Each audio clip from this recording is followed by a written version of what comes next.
Salam hörmətli izləyicilər. APTS-nin avtomatlaşdırılması ilə bağlı növbəti danışacağım mövzu daha çox dizaynla bağlı olacaq. Əvvəlki mövzuda müxtəlif metodların avtomatlaşdırılması ilə bağlı danışdıq. Növbəti dəfə isə danışmaq istədiyim budur ki, biz əgər istəyiriksə ki, bu automation-ı bir framework halına gətirək, biz gərək daha kodlarımızı strukturlu halda yazaq və həmçinin bu yazdığımız metodları, çoxlu yazdığımız metodları bir klassın içərisində yığmayaq, ayrı bir klasslara daşıyaq və onu daha sonra başqa yerlərdən istifadə edə bilək. Çünki məsələn mən burada bir URL yazmışam və mən bu URL-i ola bilər ki, çoxlu klasslarda çağırım və hər dəfə də bunu yaratmamaq üçün bir ümumi bir klası daşımalıyam və oradan çağırmalıyam. Və yaxud da ki, bu request body-mi ola bilər ki, çoxlu yerdə çağırım və onu hər dəfə belə bir obyekt kimi yaratmaq əvəzinə bir klasa daşıyıb oradan çağırım. Əvvəlcə mən URL-i göstərmək istəyirəm ki, bir base URL-i biz yaradaq və onu burada çağıraq. Onu necə edəcəyik? Mən bunu buradan kəsirəm və bir package yaradıram. Məsələn, URL adını qoyuram və içərisində də bir Java class əlavə edirəm. Adını da qoyuram. Classın adı böyünə yazılır. URL place holder məsələn belə qoydum və Java class olduğunu bildirirəm və mən bunu gətirib burada yazıram və mən bunu gərək yarada bilim və bir base URL halına gətirə bilim. Bunu necə edəcəyəm? Demək, mənə bir köməklik edən REST Assured-dan interfeysi var. Bunun üçün nə etməliyəm? Demək, specification bir request specification deyilən bir interfeys var. Mən bundan istifadə edəcəm. Burada base URL adını qoyduğum bir demək, dəyər yaratdım və mən bu dəyərin içərisində həmən bu base URL-imi əlavə etməliyəm. Bunun üçün nə etməliyəm? Bir annotation yazacağam. Bu annotation JUnit-dən gəlir və bir daha sonra isə metodumu yazaram. Public void setup yazıb buradan mən base URL-imi artıq burada tanıtmalıyım. Base URL-in bərabər olacaq new request builder spec builder deyilən bir metod var. Bu mənə kömək edəcək ki, mən öz URL-imin həmən bu yaratdığım içərisində buna atım. Bunun belə bir şey yazıram, string URL yazıram və bu həmən stringi bura əlavə edirəm və nöqtə build eləsəm artıq bunu etsəm, artıq mənim base URL-im bunu tanımış olacaq və harada ki base URL-im çağırıldı, bu işləyəcək, yəni bu çağırılacaq və daha sonra isə gəlib burada bunu çağırmalı olacaq. Başqa qeyd edeyim ki, mən burada başqa şeylər də əlavə edə bilərəm. Məsələn, content type əlavə edə bilərəm. Bildiyiniz kimi, mən hər request-ə content type əlavə etmək əvəzinə buradan artıq content type JSON olduğunu bildirə bilərəm. Bu daha ümumi bir şey olacaq bildiyiniz kimi. Və yaxud da ki, müxtəlif headerlər ola bilər ki, hər dəfə biz bunu hər request-ə çağırmaq əvəzinə bir dəfə burada çağırsaq kifayət edəcək. Demək, bunu etdim. Bunu eləməyim və bunu gətirib burada istifadə eləməliyim. Bunu necə istifadə edəcəyəm? Mən bunu həmən bu klassımı burada extend eləməliyəm. Bildiyiniz kimi, OOP-nin ən əsas nəzəriyyədən biri də inheritance-dir. Mən bu klası burada extend eləməklə bunun metodlarından istifadə edəcəm. Və yazılan base URL bunu artıq gördü və bunu gətirib burada base URL yazsam, biləcək ki, həmən base URL o URL-dir. Siz buna gedib, gördüyünüz kimi burada gəldi çıxdı və bu işlədim burada görüm, nə nəticə əldə edirəm. Bunları hələlik siləşalım və bunu run eləyim, görüm nə nəticə əldə edirəm. Burada alınmadı. Niyə alınmadı? Demək, bu spec kimi çağırılmalıdır və mən bunu spec yazdıqda məndən həmən şeyi tələb edir zaten. Belə eləsəm, bu işləyəcək. Bunu da slash-lə pozum.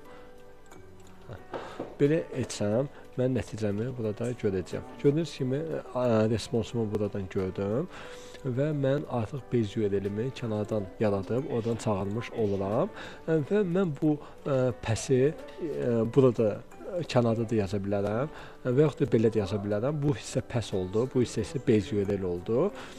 Ola bilər ki, sizin elə pəsləriniz var ki, endpointləriniz var ki, ümumi bir pəsdir. Yəni hər yanda işlənir. Məsələn, adətən belə şirkətlərdə belə bir şey olur. Versiya çıxdıqca burada V1, V2 belə yazılır. Məsələn, V2 çıxıb, V3 çıxıb. Siz istəyirsinizsə ki, bütün şeylərdə dəyişməyəsiniz. Yəni burada V1 yazıb, hər dəfə gəlib burada dəyişmək əvəzinə ümumidən burada V1-i burada yazıb dəyişə bilərsiniz. Burada nə yazsanız, artıq bu base URL-in tərkibində sayılacaq.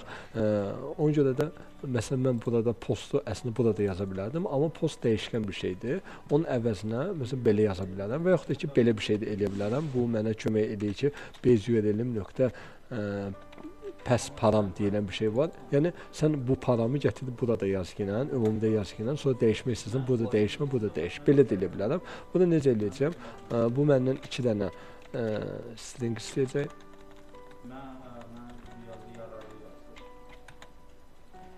Belə yazdım.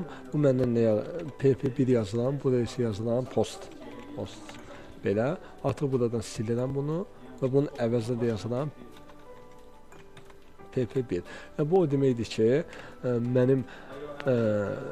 mənim ilk pəsim budur, postdur və bu şəkildə çağırılacaq. Əgər burada pəslərin sayı çox olsa, siz artıq pp1, pp2, pp3 yazacaqsınız və hər dəfə də burada qeyd edəndə pp məsələn belə yazmalı olacaqsınız. pp2 məsələn belə. Amma istəsəz elə ümumi post kimi də bayaq dediyim kimi bunu da yazsanız yenə də işləyəcək bu. Belə də yazmaya da bilərsiniz.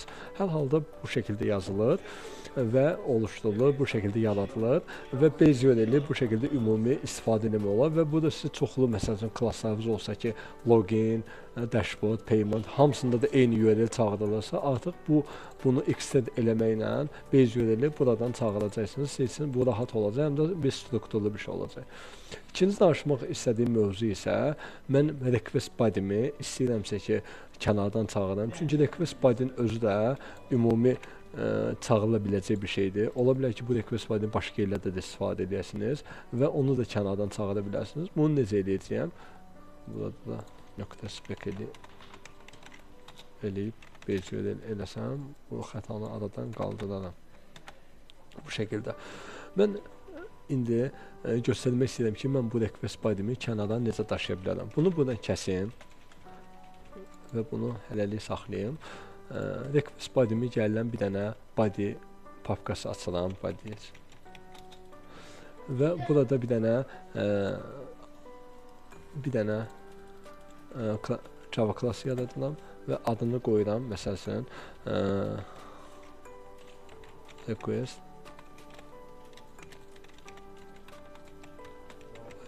belə bir şey qoyuram. Nöqtə Java yazıram və burada artıq mən öz request body-mi burada yaradacağım. Məsələn, bunun adını qoyuram request body.void, request body void adını qoyuram məsələn body, belə bir şey. Və həmən yaratdığımı gətirib burada yaradıram. Həmən oradan kəsdiyimi gətirib bura eləyirəm. Amma bu mənə bir dəyər, əslində bir dəyər qaytarmalıdır. Necə yəni? Çünki mən burada bu void eləyəcək bir şey qaytarmayacaq, amma mənə lazımdır ki, mən gəlib burada çağıra bilim. Onun üçün nə eləməliyəm? Return edirəm bunu. Return edirəm request.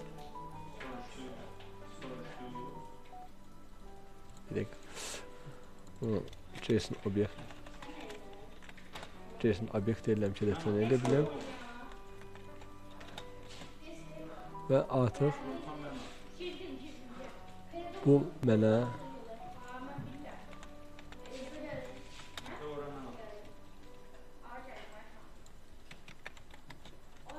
belə çağırdım və mən burada gəlirəm, həmən request body-mi yaradıram. Həmən burada bunun adını gəlib böyünə yazardım. Bu şəkildə klassın adı böyünən olsun. Gələm, burada deneyim edeyim. Bunu elədim və burada request request bodies budur. Belə bir şeydir.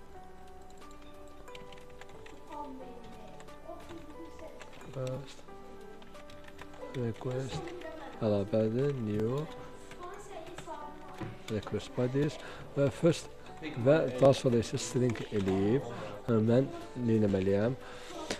Bir request body yaratmalıyam və first request body'nin içərisində olanda body bunu çağırıb .toString eləyim və burada çağırım. Görək bu işləyirmi? Bu şəkildə yazmaq olar. Mən bunu bu şəkildə yazdım və çağırdım. Bunun adını da response 1 edeyim.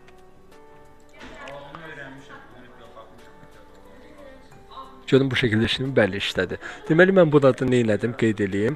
Deməli, mən bir request body'ni burada yaratdım və qeyd elədim ki, sən burada request body'ni bunu mənə qaytararsan və bunu gəldim burada çağırdım. Gördüyünüz kimi bir obyektini yaratdım və obyektin içərisində də bu metodu əlavə elədim, hansı ki, bu mənə qaytaracaq. Və toString elədim ki, çünki məndən toString istəyib, bunu da silim. İstəsəniz burada da yaza bilərsiniz, belə də yaza bilərsiniz və bu şəkildə artıq mən request body'mi qıraqdan çağıracağam və request body'mi başqa yerlərdə də, istəsəm başqa klasslarda da istifadə edə biləcəyəm. Mövzum bu idi. Yəni bu ona görədir ki, artıq mənim klasslarım daha intizamlı olsun, daha strukturlu olsun və mən kənardan çağıra biləcək şeylər kənardan çağırım, artıq buradan çağırmayım və bununla da daha rahat idarə oluna bilsin. Bir framework halına gətirə bilək bunları. Daha belə səliqəli yaza bilərik bəzi hissələrini və bu şəkildə yazdım. İstəsəydim, məsələn, bunu expected result kimi bu request body'mdən action result yoxlayım, onu da eləyə bilərdim. Yəni bunu çağıracaqdım, bunun içərisində olandan o birisini check eləyə bilərdim. Amma uzatmaq istəmirəm videonu. İstəsəniz onu özünüz eləyə bilərsiniz.